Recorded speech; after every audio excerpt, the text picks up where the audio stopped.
बल्लभगढ़ की घटना पर पूरा देश सन्न है। कांग्रेस पार्टी ने निशाना साधा है हरियाणा की सरकार पर। कांग्रेस के नेता रणदीप सुरजेवाला क्या कह रहे हैं आपको सुनवाते हैं, फिर बहस आगे बढ़ाएंगे। निकिता मर्डर केस ने एक बार फिर हरियाणा की आत्मा और देश की आत्मा को दहला दिया है। कहां गुम है खट्टर सरकार? बेटियों के साथ इस प्रकार से हो रहा अनाचार और हत्या। हरियाणा गैंग रेप में देश में एक नंबर पर है, केवल 2.5 करोड़ की आबादी का प्रांत।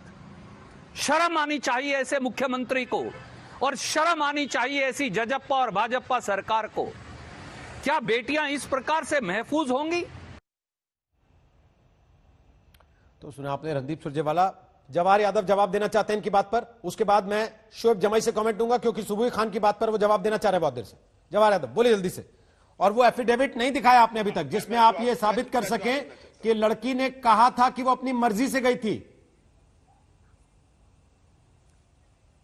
सर मैं आपको कैसे दिखाऊं? ये मेरे पास पढ़ के सुना दीजिए एफिडेविट है, जहां लिखा हो लड़की के बयान में कि वो अपनी मर्जी से गई थी। साहब इसको देखिए, मेरे पास दोनों के बयान है और उसकी ठीक से पास, इसको मैं पढ़ भी नहीं पाऊंगा, पर मैं आपको व्हाट्सएप पे दोनों भेजता हूं। मैं आपको व्हाट्सएप पे मेरा व्यक्तिगत आपका पर्सनल नंबर मेरे पास है, मैं दोनों भेज देता हूं। परंतु आज मुद्दा ये नहीं है कि लड़की ने क्या। मैं एक तो रणदीप सुरजेवाला पे बयान देता हूं कि ये इस चीज पे भी राजनीति करते हैं।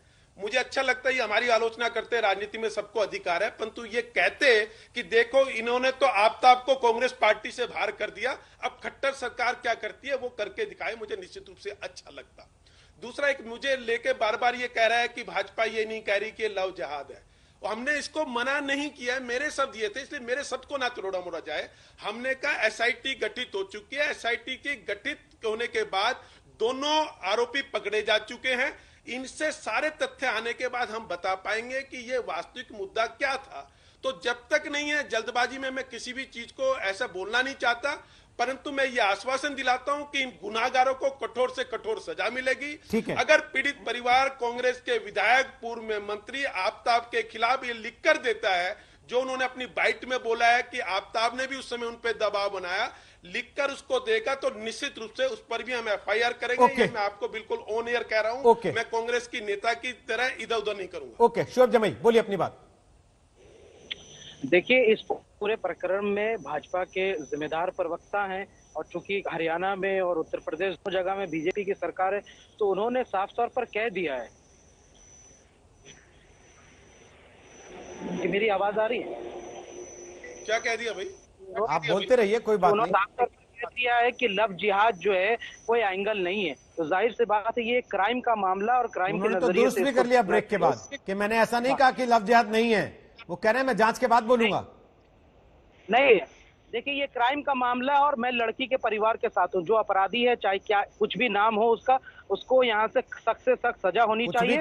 और हरियाणा और उत्तर प्रदेश में लगातार लड़कियों के खिलाफ क्राइम बढ़ रहा है, अपराध बढ़ रहा है, उस पर रोक लगाना चाहिए, ये सीधा सीधा। लेकिन कुछ लोग यहाँ पे राजनीति और लव जिहाद और पता नहीं किस तरह का मामला लेके आ जाते हैं अपना एजेंडा चलाने के लिए। सुबुह खान जी एक मुसलमान है, लेकिन हिंदू से शादी की, तो क्या बोलेंगे उसको? बहुत सारे भारतीय जनता पार्टी के मुसलमान नेता हिंदू से शादी करते। आपको परिभाषा मालूम है कि नहीं लव जिहाद की?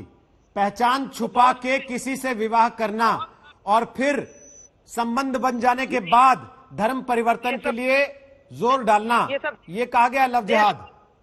देश का माहौल खराब नहीं करना चाहिए। बहुत सारे हिंदू मुसलमान से शादी करते हैं। माहौल ये गोली मारने से खराब नहीं हो रहा है क्या? गोली मारने से माहौल खराब नहीं हो रहा है क्या? जबरदस्ती कार में डालने की कोशिश करने से माहौल खराब नहीं हो रहा है क्या? ये अपराध है, और जो अपराधी है उसकी वैसे ही सजा होनी चाहिए। मैं लड़की के परिवार के साथ हूँ, मैं निकिता के साथ हूँ, और निकिता के इंसाफ के लिए, न्याय के लिए आवाज उठाता हूँ। उनके परिवार को आश्वस्त करना चाहता हूँ कि शोएब जमाई एक मुस्लिम चेहरा, शाहीन बाग आंदोलन का सिपाही, उनके साथ खड़ा है, निकिता के साथ खड़ा है। आप बताइए, हमको जहां आंदोलन करना होगा हम करेंगे, लेकिन निकिता को इंसाफ दिलाएंगे। ये मेरा वचन है। जब उसके परिवार वाले वहां सड़क पे बैठे हुए थे ना, और पुलिस उन्हें कह रही थी कि घर जाओ, आप चुनाव प्रचार में वोट मांग रहे थे, इसलिए ये भाषण मत दीजिए कि जहां बैठना होगा मुझे बताइए, मैं बैठ जाऊंगा साथ में।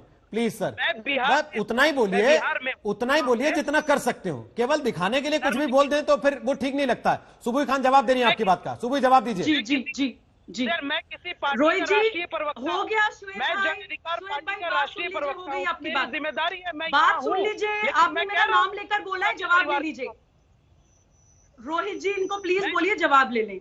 सुबूही मैं खान जानता ने एक हूं हिंदू कि से निकिता शादी परिवार करी के है, पीछे- गैर मुस्लिम से शादी करी है, लेकिन वो आज भी सुबूही खान है, जिंदा है, आपके सामने बैठी है और नेशनल टीवी पे अपनी ओपिनियन रख रही है। ये होता है विवाह। मैं आपको कुछ एग्जांपल्स देती हूँ रोहित जी। अगर कोई एक इंसिडेंट हो जाए तो आप कह सकते हैं कि सिर्फ अपराध है। ये पूरा पैटर्न है। ये पैटर्न है कि पढ़ी लिखी, प्रोग्रेसिव और आगे देश का नाम रोशन करने वाली लड़कियों को, हिंदू लड़कियों को, ये जाहिल जट मुसलमान लड़के अपने प्यार के लालच में फंसाते हैं और उसके बाद उनको धर्म परिवर्तन करने के लिए फोर्स करते हैं।